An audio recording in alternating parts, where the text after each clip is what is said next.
Au moment même où j'arrive ici à Bamako, j'entends que notre frère, l'artiste Tikenja Fakoli, a émis des paroles perverses, des paroles divisives, des paroles félonnes, des paroles hypocrites contre l'Alliance des États du Sahel et pour favoriser la moribonde criminelle démoniaque CEDEAO que son oncle Ouattara lui a demandé de défendre.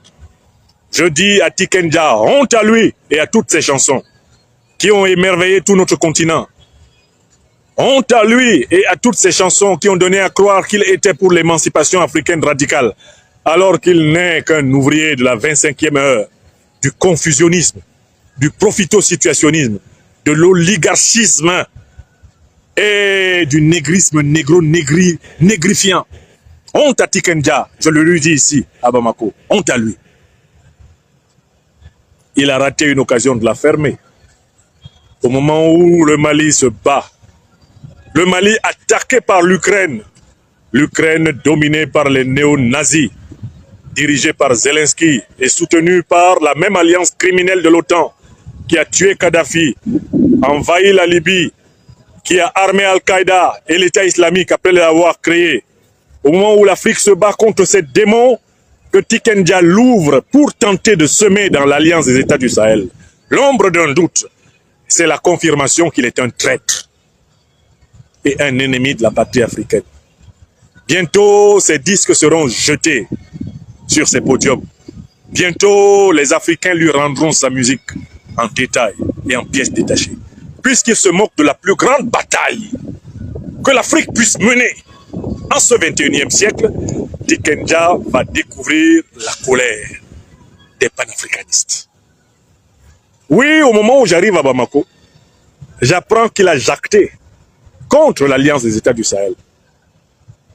Oui, quand la France se battait contre le nazisme, il n'y avait pas d'artiste comme Tikenja pour critiquer en France la résistance française. Quand De Gaulle, profitant de la puissance des troupes qu'il avait récoltées en Afrique, libérait la France en envoyant les nègres en première ligne, et il n'y avait pas un seul artiste comme Tikenja sur la terre de France pour tenter de mépriser les résistants français qui faisaient reculer les Boches, comme on les appelait, les Schleux, comme on les appelait. L'Afrique est confrontée à une guerre de recolonisation. Et voilà que Tikenja tire dans le dos de nos troupes et essaye de semer la confusion pour faire plaisir à son oncle Dodiéné, le satrape reptilien Alassane Dramane Ouattara venu de Sendou, pour troubler les Africains et renier notre belle terre burkinabé de Sendou pour troubler toute l'Afrique avant d'être bientôt dégagé. Oui, nous remettrons à Tikenja ses disques. Partout où nous le trouverons, nous lui jetterons sa musique à la figure.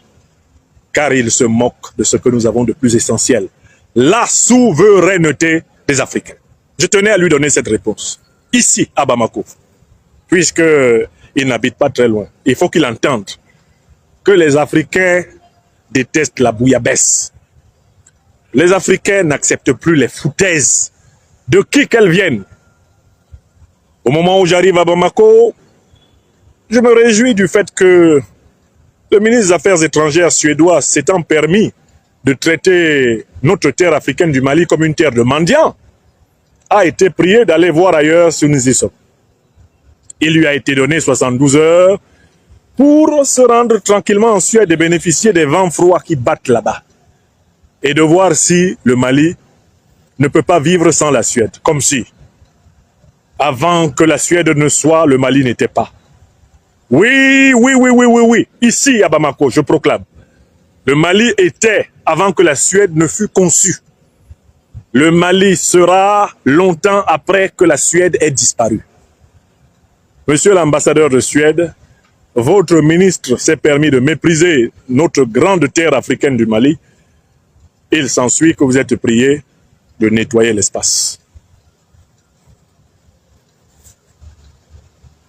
Ici, à Bamako, je suis venu soutenir les familles de nos soldats assassinés, les familles de nos jeunes frères tombés dans la lâcheté. Et je voudrais ici à Bamako lancer encore un message aux aventuriers ambigus qui sont à la présidence de la République et à la primature du Sénégal. Diomaye Faye, Sonko Ousmane. Oh, honte à vous à Dakar, qui hébergeait l'ambassadeur d'Ukraine, qui a reconnu avoir amplement participé à l'assassinat de mes frères, à l'assassinat de mes fils, à l'assassinat de nos défenseurs, les grands soldats de la grande armée africaine du Mali, les FAMA. Honte à toi, Bassirou Diomaye Diakhar Faye. Honte à toi, Sonko Ousmane, qui hébergeait à Dakar l'ambassadeur d'Ukraine, qui a assumé l'assassinat de nos frères africains, défendant la forteresse de l'Afrique noire. Car, je le répète et je le redis, l'Alliance des États du Sahel constitue la muraille de l'Afrique noire. Si l'Alliance des États du Sahel s'effondre, tous les négro-africains devront quitter l'Afrique et s'accomplira le sinistre présage du raciste sud-africain Forster, qui avait dit que l'Afrique serait un paradis lorsque elle serait débarrassée des Africains. Honte à vous à Dakar et honte à vos derniers partisans sur les réseaux sociaux qui essayent de sauver vos visages lugubres, vos visages de Judas Iscariote confirmés. Honte à vous, Diomaye et Sonko, rasez les murs de la terre. Les Africains vous rendront votre trahison au centuple. Et à tous ceux qui vous défendent, il sera donné de voir votre amère désillusion sur cette terre des hommes. J'ai dit, je suis venu ici à Bamako, exhorter mes frères, mes sœurs maliens à redoubler d'efforts dans la communion, dans l'union sacrée, car les puissances coalisées par l'Alliance occidentale de l'OTAN veulent porter contre l'Alliance des États du Sahel la plus grave des estocades. Frères et sœurs maliens, il n'est pas possible qu'au moment où la plus grande menace se profile à l'horizon, au moment où les plus grandes attaques contre le Mali, le Burkina Faso et le Niger, forteresse de l'Afrique, se préparent, il n'est pas tolérable que l'on entende des grincements de dents entre vous. Maliennes, Maliens, unissez-vous. Si ce n'est pas pour vous, faites-le pour l'Afrique. C'est écrit dans votre constitution que vous êtes prêts, Maliennes, Maliens, depuis plusieurs siècles. Vous êtes prêts à aider toute l'Afrique à se rassembler. En tant que votre fils, votre frère, en tant qu'un enfant adoptif de la terre bénie africaine du Mali, j'implore toutes les familles politiques maliennes authentiquement panafricanistes à consolider, à renforcer l'union sacrée, car l'ennemi va frapper et nous devrons lutter. Je le redis une deuxième fois, comme le dirait mon frère bien-aimé, l'homme à la parole orthogonale, le porte-parole du gouvernement malien, le docteur-colonel Abdoulaye Maïga, resserrons les rangs au Mali, resserrons les rangs quand l'ennemi va se frapper comme jamais il n'a frappé. Et nous devrons être forts pour le juguler et le neutraliser. Une troisième et dernière fois, peuple malien, la plus grande attaque de toute l'histoire du XXIe siècle contre l'Afrique se prépare. L'ennemi qui a frappé à Tinzaouaten va essayer de frapper en même temps au Burkina Faso et au Niger. Il va s'efforcer de frapper la confédération de l'Alliance des États du Sahel. Maliennes, Maliens, mes frères et sœurs, arrêtez de vous complaire dans les contradictions secondaires. Maliennes, Maliens, je suis venu ici à Bamako vous supplier. S'il vous plaît, si ce n'est pas pour vous, pour l'Afrique, restez unis, solides autour du président Assimi Goïta. Restez unis et solides autour du CNT. Dépassez les souffrances personnelles inévitables. On dit dans la tradition africaine qu'entre la langue et les dents, il y a toujours des chocs. Mais la langue et les dents doivent rester dans la même bouche. S'il vous plaît, Maliennes, Maliens, je suis à Bamako. S'il vous plaît, dépassez vos intérêts personnels. Dépassons nos intérêts personnels et égoïstes. Regardons loin. Regardons dans 5 ans, dans 10 ans, dans 20 ans, dans 30 ans. Regardons dans 40, dans 50, dans 100 ans dans l'histoire de l'Afrique. Le rôle que le Mali est en train de jouer correspond exactement au rôle que le Mali a joué au Moyen-Âge. Le Mali a toujours été une terre de pionniers de l'émancipation africaine. C'est ici, en 1236, à Kouroukan-Fougan, qu'une grande déclaration des droits de l'homme fut proférée. Le plus grand texte après la maths négro-égyptienne d'il y a 4000 à 5000 ans, le plus grand texte en faveur de l'homme, en faveur du respect de la dignité de l'homme. C'est un texte malien et c'était déjà l'empire du Mali. S'il vous plaît, arrêtez les dégâts, arrêtez les crossfires. S'il vous plaît, Maliennes, Maliens, arrêtez de vous laisser griser par l'envie de la réalisation personnelle. Pensez au Grand Mali, pensez à la Grande Afrique.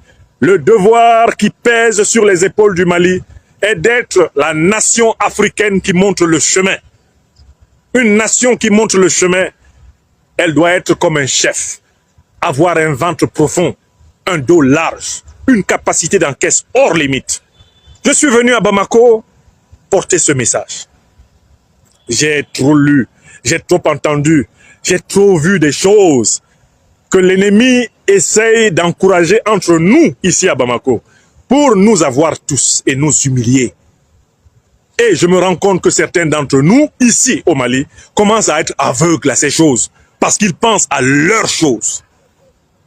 Non, il est interdit à une grande nation comme celle-ci, qui a ouvert le chemin de la révolution africaine du XXIe siècle, il lui est interdit de penser petit.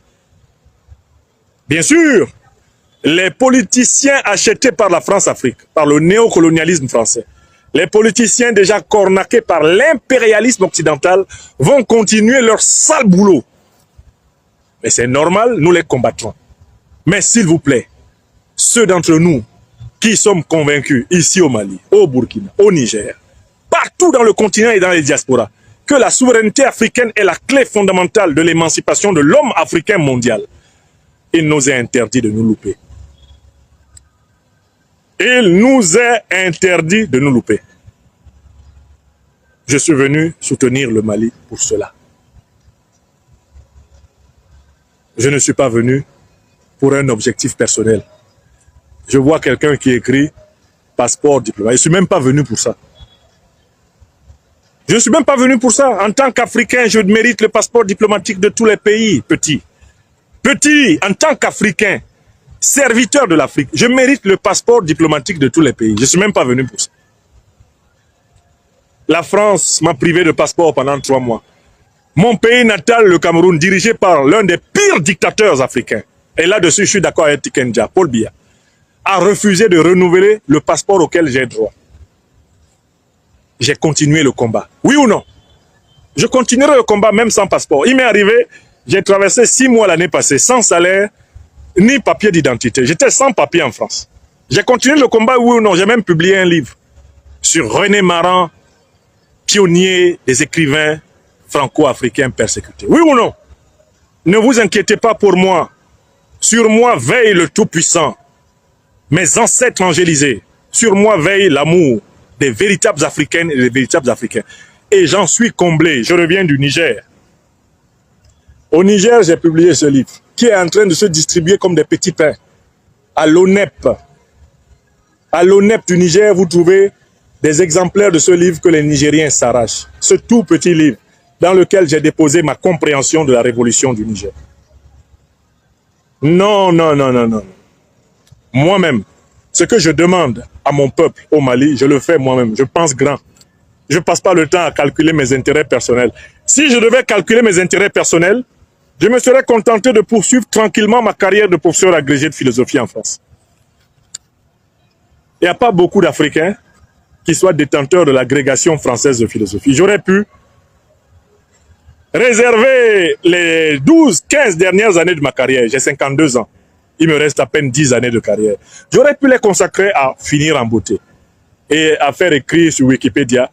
Il enseigna la philosophie aux petits Africains et aux petits Français pendant 40 ans de sa vie, puis se retira pour se consacrer à la poésie, à la littérature, à la philosophie et à un certain amour de l'Afrique. Non, j'ai refusé ce confort. J'ai refusé ce confort pour toi, pour moi, pour mes enfants. Je ne veux pas participer à céder à la génération qui viendra après moi une Afrique d'esclaves. Des Africains esclaves. Esclaves en Europe, esclaves en Amérique, esclaves en Asie. Je refuse cela. C'est pour cela que je me suis engagé. Je me suis engagé pour quelque chose qui me dépasse. Et c'est cela qui explique que je n'ai pas peur. Je n'ai pas peur parce que j'accomplis mon devoir dans mon siècle. Frantz Fanon le disait, toute génération doit, dans une certaine opacité, découvrir sa mission, la remplir ou la trahir. Je m'efforce de remplir ma mission au cœur de ma génération. Toi qui m'écoutes, tu es peut-être mon aîné, tu es peut-être mon cadet. Interroge-toi sur ta mission et remplis-la. Remplis-la pour que lorsque le Tout-Puissant autorisera que ton corps ne supporte plus ton âme, tu t'en ailles en paix, apaisé, heureux d'avoir vécu sous la forme humaine et de pouvoir peut-être bénéficier du monde angélisé. Donc oui, pour ceux qui pensent que nous sommes au Mali, tantôt au Niger, tantôt à Syrie, pour des choses mortelles, qu'ils se détrompent. Un combat pour des choses mortelles ne peut pas se faire avec de tels risques. C'est pour des choses immortelles, voire éternelles, que nous nous battons. Car ce qui est immortel, voire éternel, est supérieur à ces voitures, à ces comptes bancaires, à, je ne sais pas, à ces honneurs, à ces gloires éphémères du monde. Nous servons la vie suprême, dans ses formes infinies.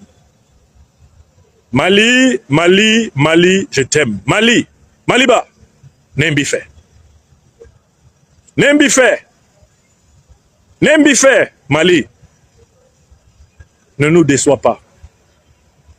Terre africaine du Mali, ne nous déçois pas. Reste solide. C'est toi qui as ouvert le chemin. C'est toi qui as montré le chemin des libertés de ce siècle. Mérite de l'Afrique, mérite de l'histoire et mérite de Dieu. C'est ce message que je suis venu porter ici. Et je remercie chacune et chacun des 1200 personnes environ rassemblées sur cette page Facebook de partager la présente intervention sur son réseau social. Alors donc, je suis à Bamako pour apporter cette chaleur, apporter ma modeste intelligence, apporter les forces que le Tout-Puissant, les ancêtres angélisés, la culture que sans cesse j'accumule, car je suis un éternel apprenant. Je suis là pour les apporter et continuer à soutenir la grande résilience malienne. Le Mali dont je suis fier. Le Mali dont nous sommes fiers. Il ne doit pas flancher. Et ce ne sont pas les prophéties nauséeuses, les prophéties démoniaques, les prophéties arrière-gardistes, profito-situationnistes, les prophéties d'artistes embourgeoisés de Tikenja qui vont remettre en cause la détermination historique. Je le dis ici à Bamako, à Tikenja, Ouattara tombera et Tikenja aura honte. Il ne saura même plus où aller faire ses concerts. Ouattara tombera et Tikenja aura honte. Il ne saura même plus où aller faire ses concerts. Ouattara Draman, l'individu au faciès asymétrique et à la démarche en point-virgule qui fait souffrir ma patrie ivoirienne. Il tombera et Tikenja aura honte. Et il ne saura même plus sur cette terre africaine où aller faire ses concerts. Le Mali vivra. Le Mali vivra. Le Mali vivra. L'Afrique souveraine vivra. L'Afrique souveraine vivra. L'Afrique souveraine vivra. L'homme et la femme africains seront respectés sur toute la planète, comme ils le furent pendant plus de 4000 ans de notre histoire antique. L'homme et la femme africains seront respectés sur toute la planète, comme ils le furent pendant plus de 4000 à 5000 ans dans les périodes antiques. L'homme et la femme africains seront respectés, comme ils le furent pendant plus de 4 à 5000 ans sur tous les continents de cette planète. C'est ce que je voulais dire et je l'ai dit. Je suis à Bamako ici. N'a-t-on pas dit que nous serions des intellectuels de Facebook, comme le prétendent les derniers partisans des deux abominables de Dakar. Bon, ok, je suis toujours sur Facebook, mais je suis à Bamako. Et donc, Diomaye Faye qui a dit qu'il est médiateur de la CEDEAO pour venir ramener l'AES dans la CEDEAO. Wallah, ici les garçons. Diomaye, si tu es garçon, viens à Bamako. Comment on dit chez nous à Douala? Amof Mide, viens à Bamako. Je suis à Bamako, Diomaye. Ta médiation commence quand on t'attend. Moi-même, je suis ici pour t'organiser un accueil monumental, apocalyptique. Viens faire la médiation. On t'attend. Toi qui héberges le criminel ukrainien qui a assumé d'avoir versé le sang de mes frères, les soldats maliens. Viens, on t'attend. Viens. Viens de ta voix fluette. Viens nous faire un discours. Alors, j'en profite pour présenter mes condoléances aux familles maliennes qui ont été endeuillées à Tinzaouaten et le Sénégal s'associe. Viens dire ça ici. Wallah bilay talay. Diomaye, faut venir. Je suis à Bamako. Faut venir avec ta voix fluette là, de traître. Faut venir. On est à Bamako ici. Nous tous on est à Bamako ici. Je suis là, hein. Je te donne le temps. Je suis là pour plusieurs jours. Je suis assis. Faut venir dire ça. Vous pensez que votre méchanceté va vous profiter tout le temps. Faut venir dire ça. Faut venir parler ici. Hein? C'est quel verbe là? En bambara, c'est Kouma, non? Viens, il faut venir Kouma. Comme on dit à Abidjan. Viens Kouma. C'est terminé, on ne veut plus te voir. Wallah Diomaye, on ne veut plus te voir. Il ne faut même pas te perdre par ici. Et moi, quand je te dis quelque chose, il faut prendre ça au sérieux parce que c'est le résultat d'une analyse et d'une méditation et même d'une prière. Bon, alors, mes chers amis, mon message est passé, je l'espère. Je vous embrasse tous. Chers téléspectateurs, vous avez été les témoins privilégiés de cette analyse politique profonde et inspirante avec le docteur Franklin Nyamsi. Maintenant, c'est à vous. Réagissez en commentaire, partagez vos réflexions et vos idées. Si cette vidéo vous a éclairé, n'hésitez pas à l'aimer et à la partager avec vos amis. Ensemble, nous construisons l'Afrique de demain. Restez connectés sur Afrique Diverse TV pour encore plus d'informations et de débats passionnants. À très bientôt.